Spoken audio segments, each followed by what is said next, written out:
داشت میبخشید. شما ببخشید من نون.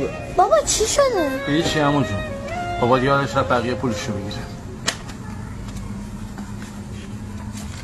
خدمت شما.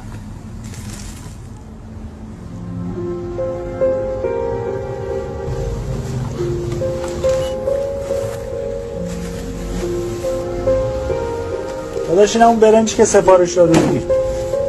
تماشا نکن حال تنهاییم را، ببر با خودت کل داراییم